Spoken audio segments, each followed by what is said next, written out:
Before we get started here, I just wanted to let the YouTube algorithm know that I am a fully licensed medical grower in Canada, where it is fully legal. I have paperwork to back it up. Everything I do is 100% within the law of my country. And this is for documentation and entertainment purposes only. Hi everybody, CANNABEARD Grows here. How the heck are you doing? I hope you're well. Today on Friday Night Gardening, we got some pretty cool things growing on here. Number one, the plants in this tent are too tall. That late flower or mid flower, early flower stretch, whatever, that flower stretch has made some of these buds almost touch the lights. I mean, we got that much room before a couple of them are touching the actual LEDs, and I can't raise up my top anymore, but I still can do something about it. We'll get into that in a second. We've also got to look at the clones today, got to look at the outdoor stuff today, and that's about it. There is another tent in this room that I'm disassembling and moving. There's a 2x4 tent in this room. I'm going to be putting that into the bedroom at some point. It's empty at the moment, so that I can eventually do my breeding project with the clones. That's why I'm cloning these things, is because I need more seeds. Yeah, so that's what's going on today. So don't forget to like the video if you do enjoy these videos. Subscribe if you're not already. And if you do and you are, thank you very much. Let's get on with the show.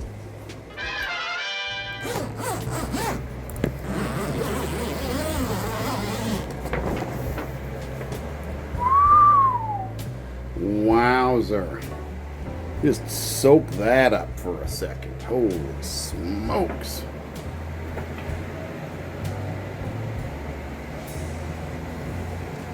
Looking good. Getting really close to the light. Almost touching. We're talking about a finger thickness to touching there.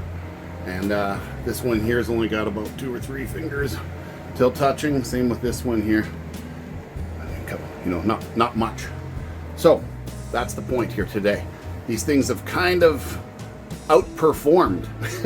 the stretch was too big of a stretch. Everybody's looking really good, but as you can see, we've got them on those extended feet that I did so that they would be higher elevation than this for a better, more efficient runoff, which works fantastic, by the way.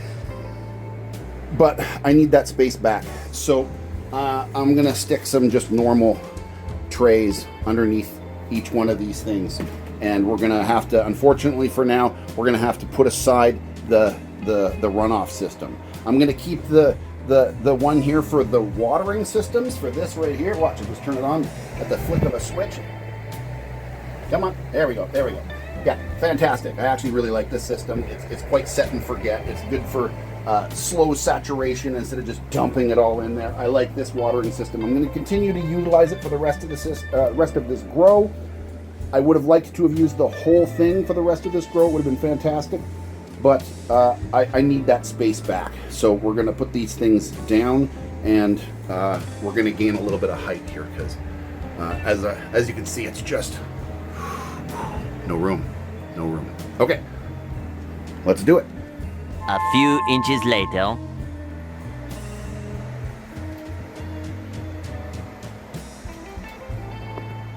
Much better. We got some room now. Oh my goodness.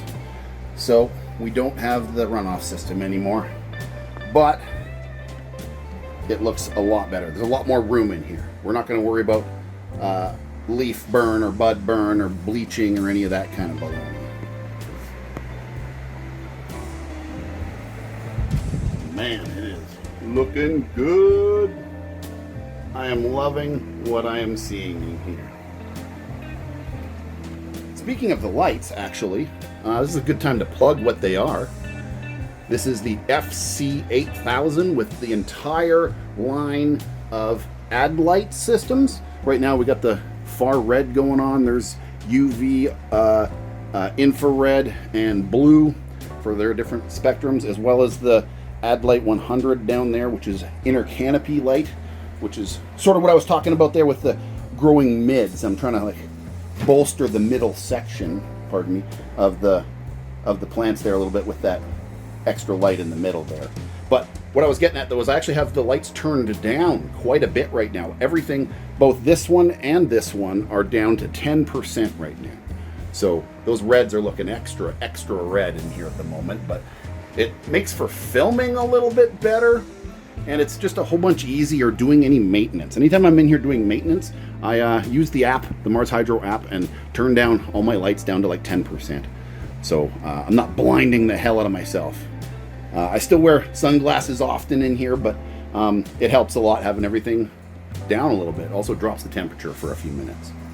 But now I'm gonna raise everything back up to, so on that note, I've been running the top at about 70%, and I'm running the bottom at 30%. That's what it was when I just changed it here today anyway. And that seems to be doing pretty well. I will test this out here, and we'll take a look at the par. We'll put those back to the same settings, and we'll take a look and see what that is like. Okay, so this is the MARSHYDRO PPFD, or the light meter. I've just got it connected to one of the posts there.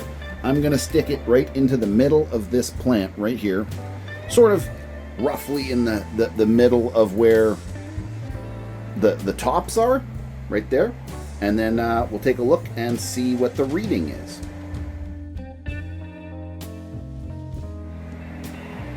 Okay, well, high 500s isn't bad, but we can do a little bit better than that now that we've lowered them. Let's raise it up just a little bit more. That was currently at 70%. Let's put it up to 85 and see what's going on.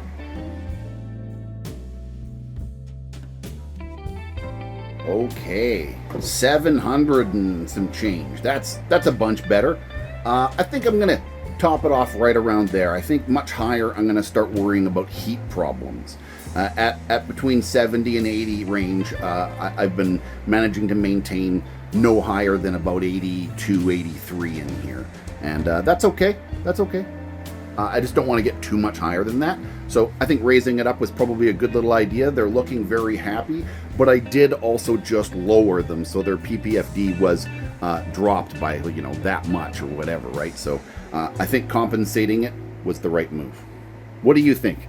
What do you think about this new thing? This thing's amazing. I actually really like this, even though I rarely use it, but it is a very good little tool to kind of have a peekaboo at what you're doing. Right on.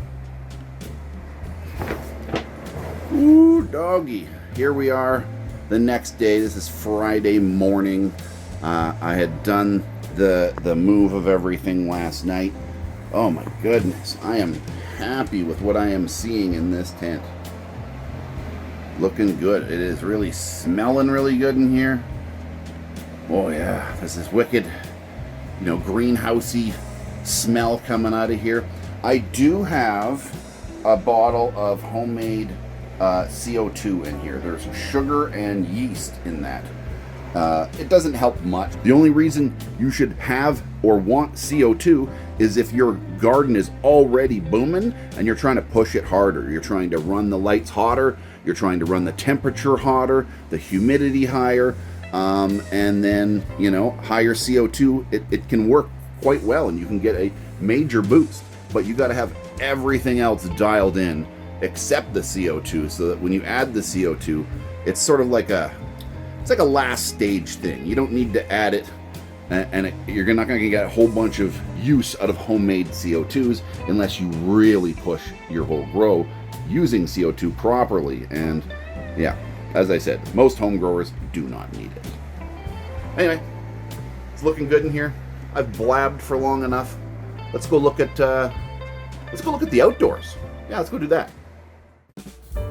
But first, before we get any further, I gotta thank today's sponsor, MARSHYDRO. Thank you very much, MARSHYDRO. If you've been following me for any length of time, you know that I truly do love MARSHYDRO's products. And I've been using almost exclusively their gears for almost my entire online YouTube growing career. And if you want to like them anywhere like I like them, use my name as a discount code, and you'll maybe more than likely, maybe you'll love them. So yeah, everybody likes to save a couple of bucks, so use my name as a discount code, save those couple of bucks, help support the channel. Thank you very much, MARSHYDRO, and now let's get back to the show.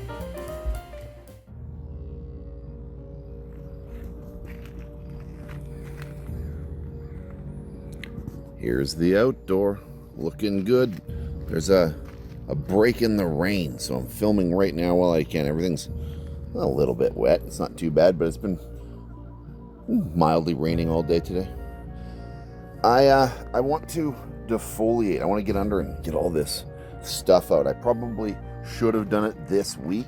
Like, there's a lot of lowers like this I want to get rid of, and you know, promote top growth. Kind of like, you know, lollipopping. You mostly do that on a lot of plants. And these are little bushes. Yeah, we got peanut butter breath here in the front row.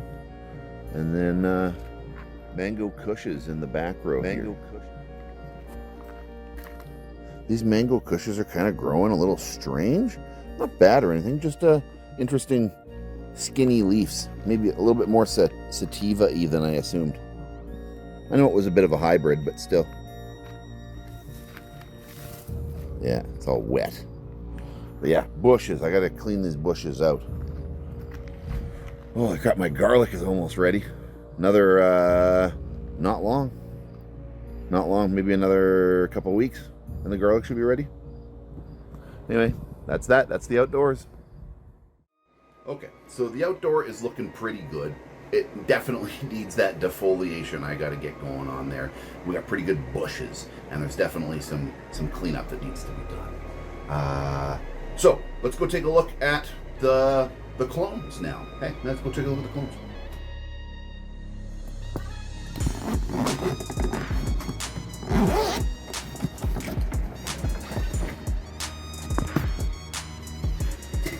Get that fan out of the way this time. I'm not letting you ruin the sound. Yeah, they're doing okay. This one here almost died on me. There's been some heat waves, and you know, you forget to water them one frigging day, and this thing freaking almost melted. It's alive still. It's okay.